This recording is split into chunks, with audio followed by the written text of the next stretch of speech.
हिरण पूरे दिन घास खाने में लगा रहता है, घास को प्रोटीन में बदलने में ही लगा रहता है। दूसरी तरफ मांसाहारी लकड़बग्घे को जब तक भूख नहीं लगती बस आराम से पड़ा रहता है, क्योंकि उसे पता है कि उनके लिए प्रोटीन का इंतजाम करने के लिए हिरण जो लगा हुआ है। जब तक हिरण हैं, जंगल में खूंखार जानवर चैन से सोते हैं, पर हिरण जब कम होने लगते हैं तो ये भूखे खूंखार पशु नए जंगलों की तलाश करते हैं। हमारे पूर्वजों ने भी बड़ी मेहनत से सोना, चांदी, रत्न, ज्ञान, विज्ञान इकट्ठा किया था। क्या हुआ? बाहर से कुछ लकड़बग्घे आए और सब कुछ सफाचट कर गए। आज हम ऐतिहासिक पर्यटन के नाम पर उसी विध्वंस के अवशेष देखने जाते हैं। अफगानिस्तान लिया, पाकिस्तान लिया, बांग्लादेश लिया, कश्मीर लिया, केरल और बंगाल भी लगभग जा ही चुके हैं। भारत के लगभग सभी क्षेत्रों में लकड़बग्घा बहुल क्षेत्र बसते गए। उनकी नस्ल के शिकारी परजीवी गुणों का विकास भी जारी रहा।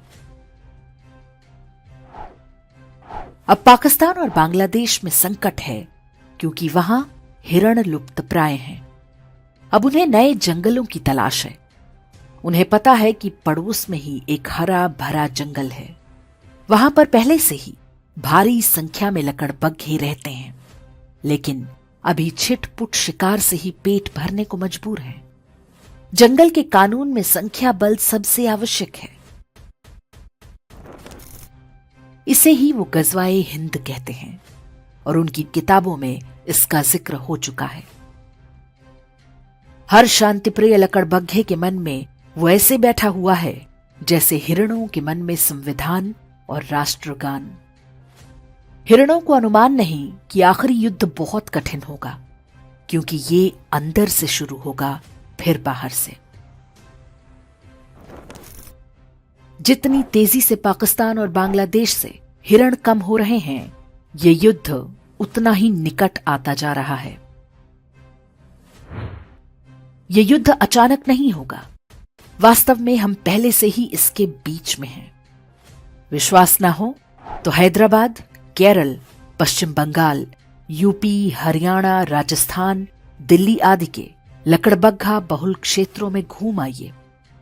हिरणों ने वहां से घर और संपत्ति बेचकर कहीं और बसेरा बना लिया है, लेकिन वे जिन स्थानों को सुरक्षित समझ रहे हैं वो भी वास्तव में सुरक्षित नहीं है।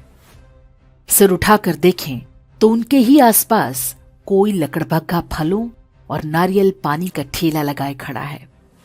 कोई लकड़बग्घा प्लम्बर, कारपेंटर या मैकेनिक बनकर हिरणों पर नजर बनाए हुए है। हर कोने पर लकड़बग्घों की मांद भी बन रही है। आंखें और कान खोलेंगे तो सब कुछ दिखेगा। आप खूब संपत्ति बनाएं, अपने बच्चों को अच्छी से अच्छी शिक्षा दें, ताकि वे अच्छी नौकरी या व्यापार कर सकें। लेकिन ध्यान रखना होगा कि आप भी हिरण तो नहीं बनते जा रहे। जिसकी संख्या होगी वही ये युद्ध जीतेगा। महंगाई करो ना रोकर, यदि आप 1 या 2 बच्चे तक सिमट गए तो निश्चित मानिए कि जिस घास को आप प्रोटीन बना रहे हैं वो किसी न किसी लकड़बग्घे के काम आएगा।